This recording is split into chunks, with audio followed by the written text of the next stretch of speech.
Hi everyone, my name is Niraj. I'm from NFDI for Biomed, and I'm located at University of Cologne and CCAD imaging facility with Astrid and Peter. So I will show a couple of presentations of a couple of tools for data integration and interoperability. Here's the agenda. So we have two parts. Part one will be integration of Umero with ARC. So this is one of the projects in NFDI for Biomed, connecting another NFDI called NFDI for plants or data plant. And then in part two, we'll see integration between Umero and 3D Slicer, and then 3D Slicer with Umizar format. So let's look at the first part.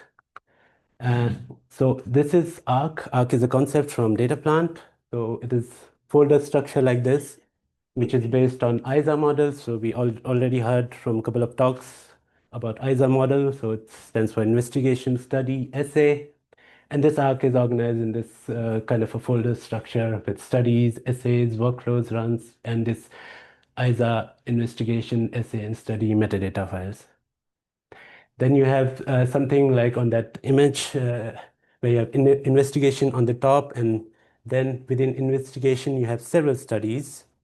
And within each study, you could have several essays, and these essays can contain your data and metadata. Okay, then for integration or import and export between Umero and Arc, we are mainly targeting a couple of things. For example, ISA metadata files that we saw in previous slide, regions of interest from Umero to Arc. Regions of interest are one of the important components of images. They are kind of metadata, I'd say. And then key value pairs from Umero to Arc. So we are trying to do this with a couple of different strategies. One of them is simple workflows with existing tools, some scripts. We saw a lot of Umero scripts and some custom scripts required for this workflow. So, and then we are trying to develop some command line tools with a freelancer. Wow, gone. Sorry for that. And this command line tool is expected to automatize this workflow. Then we have RO-Crate, which is a way of packaging metadata into machine-readable format that also we saw in a couple of slides from Susanne and on Umero RDM, especially we'll see in the couple of slides. So let's start with this workflow. This will be tools that you already know. So these ISA metadata files that we saw previously can be exported from ARC to Umero. And this is a tool from Data Plant, NFDI for plants. It's called Architect. And here one can create folders like structure here. We see studies, essay, and so on. So this is very simple demo arc with some very simple images. And we created this demo arc, for example. And this can then be imported into Umero with Umero importer. We write the project and dataset name. And then we get this into Umero web client where we can visualize it into Umero iViewer. So this is one benefit that we have in Architect, no visualization for scientific images. In Umero, one can visualize these. So this is one of the benefits. Then this is how we organize in Umero. There were some slides also from Leiden, how they organize this. There could be different ways of putting all the data maybe in one folder. So what we do is we put studies and investigation metadata into the project. And as you can see, the project here and these ISA investigation and study metadata from ARC is annotated or imported as an attachment. Then for the essays, we have essays as the data set and the essay metadata attached to the essay attachment. There are also other metadata files that can also be attached, but these were the important ones. So this is one of the custom scripts we try to write so that we get all this metadata from these ISA sheets into Umero. Why? To make them findable, because from prayer principles, we need to be able to search them, and Omero provides that facility that you can search all these metadata with the keys, values, and so on. Then going from Omero to Arc, so in Omero we can create key value pairs. We create it here, for example, here you can see key value pairs created, and then these can be exported with the export script from Tom and others. And then we have this, we can click and download and add this into the architect or the arc that we created previously.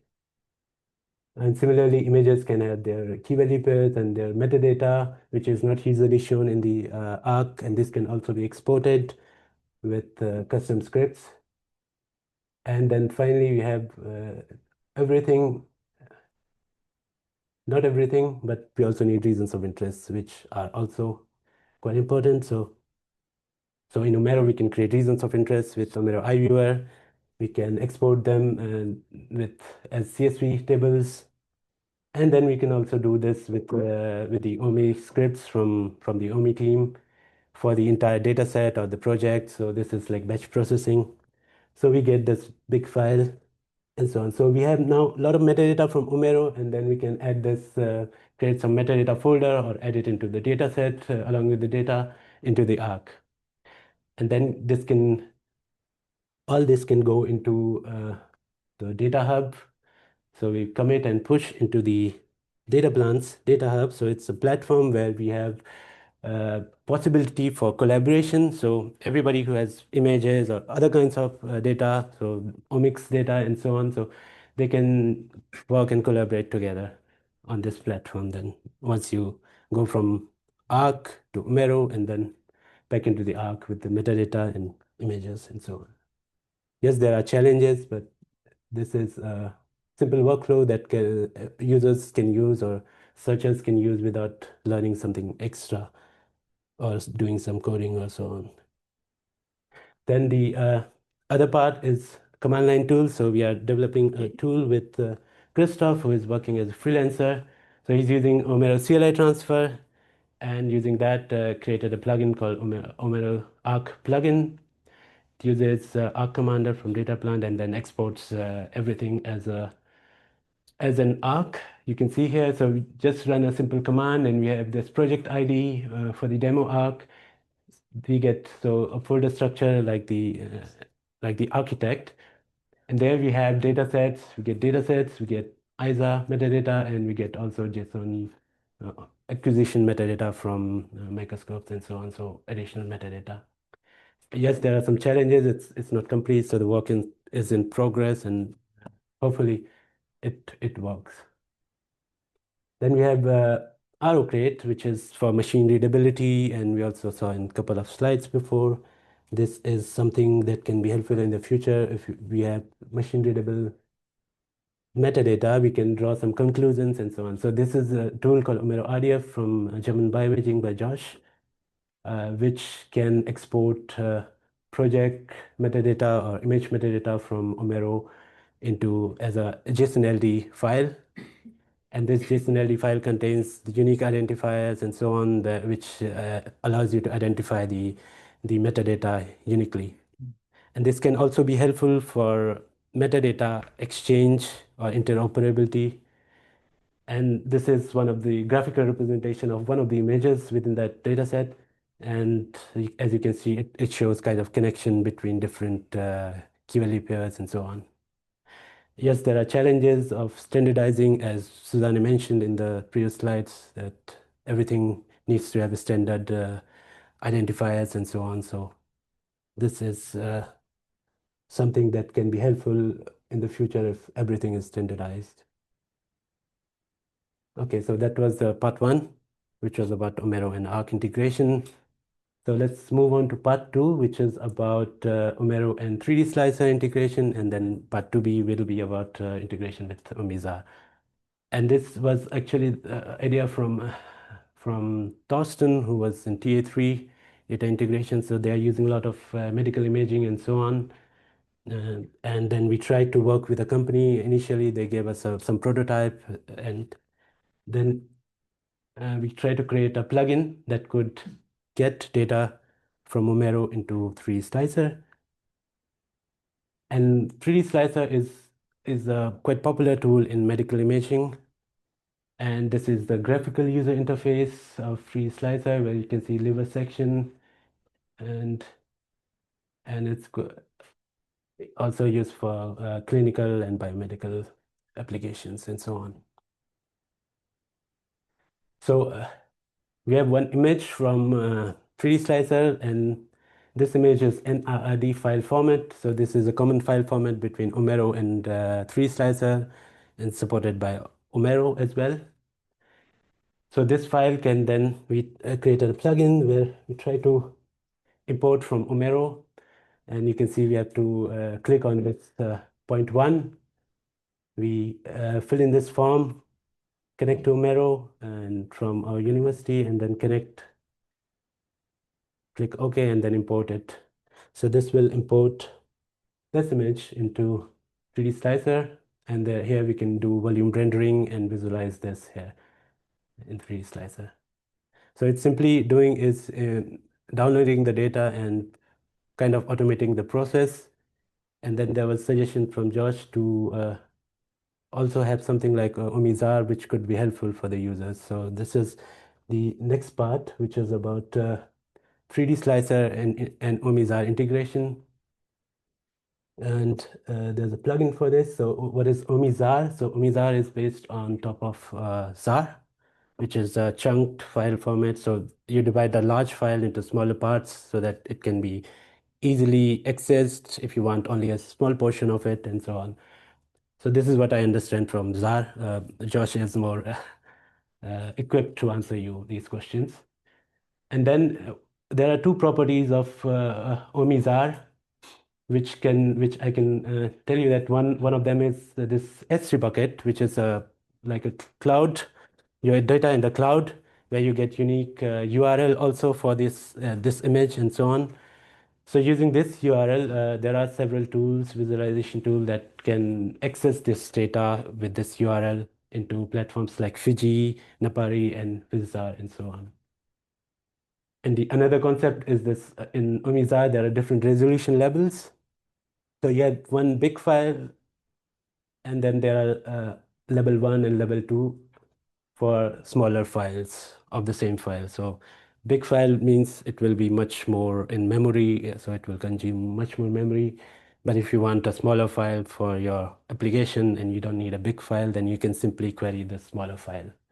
So this is one example of NGFF challenge that Josh organized for different institutes. So this is some kind of S3 bucket into the web, where they have data from several institutes, including NFDI for bioimage, and we try to select one image, for example, this one, where the arrow indicates.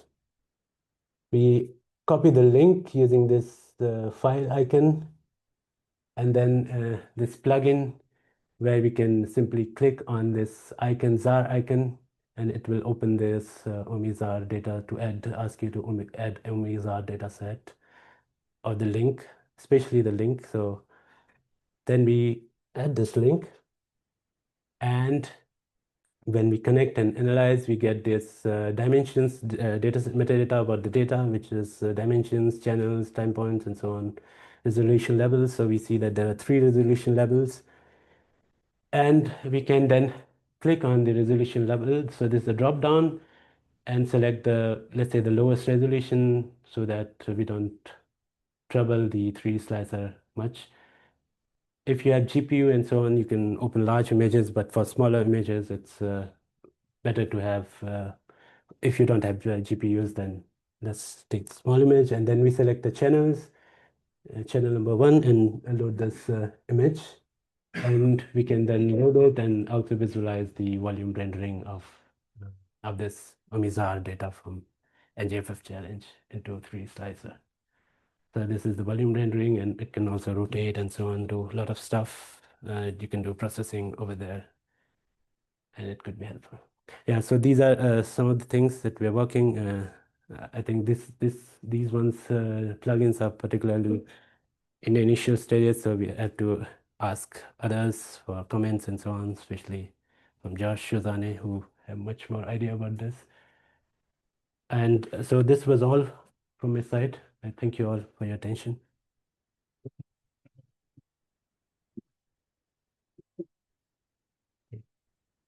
Hi. Maybe I missed it, but 3D Slicer was open source or proprietary? I think it's open source. Yeah. Open source, yeah. But the guys working there are also working with companies and so on. So they are involved in different kinds of stuff. So they're also supporting and so on. And they have therefore this kind of plugin ecosystem comparable to, I don't know, Fiji, Omero or something. Yeah, Where yeah, you just write your plugins for Omero, Omesar. yeah, Good. yeah. One question, so if I got it right, you still have to download the ZAR file if it's somewhere on S3, so you have to select the resolution level. It's not on the fly grabbing the data it needs. So you first have to, so out of 3D Out of slicer. different levels. So it's kind of loading. It's not, I think it's not completely downloading the data, so it's simply loading. Probably there's a difference between loading and downloading, I assume. Because you have to select the resolution level. So Yeah. I guess this is what it's kind of, So let's say Google Maps, it's automatically decide which kind of resolution it loads, and here you first have to select this, yes? Yeah. So it's this the 3D data. Do you know if this is based on 3D slicer or will there be an overcome of this in the future? Based on 3D slices. Sorry, I didn't get it. I think, Niraj and I were talking about this during the coffee break in Blender. So there's a Blender plugin using the same technology. And I think, so Afka, who's at Inbel, put a lot of thought into this, and we should probably have a bigger conversation. But it might be that we want to teach our users how to think in terms of the resolutions, because they should choose what they're going to see. And so if they want it to be fast, they say, well, I just want to do this on a couple of megabytes of data. And in Blender, I'm thinking about Blender specifically. I don't know if everything applies to the 3D slicer. And, and so you're changing settings and you're getting the 3D visualization just like you want it, but that's happening quickly. And then when you want to export for your publication, you go to the high resolution. So can we do it completely automatically? I'm not sure. But it feels like there's at least a slider or something where the user's choosing, do I want fast or do I want accurate? Thank you. And I do have another one. When you showed Omero and Arc, the integration, when you export stuff from Omero into Arc, for example, this technical metadata, pixel size, X, pixel size, Y, stuff like that. Yeah. In Arc, does it just land somewhere as like a random key value pair? Or is it somewhere, I don't know, in As a CSV. Yes, so it's just a CSV with but image it's not... ID, you have image ID, you have image name. Yeah. So you're creating the folder like data so the images are in, and then the CSV is the metadata to the images. The measurements. Okay. Does it? Yeah, okay, good. Okay. Is this quite manual, so it's also the tools that are already existing, and then command line might do it, for example, automatic. So you download everything that you want, and that's might be relevant with a simple command. But most users are used to using the tools, so manual might not also harm. I'm not super familiar with the arc structure, only vaguely, but isn't there metadata of the essay? So basically, if you have this data set with the images in them, isn't there metadata for these images in the essay XLS thingy? Yeah, that's top level ISA metadata.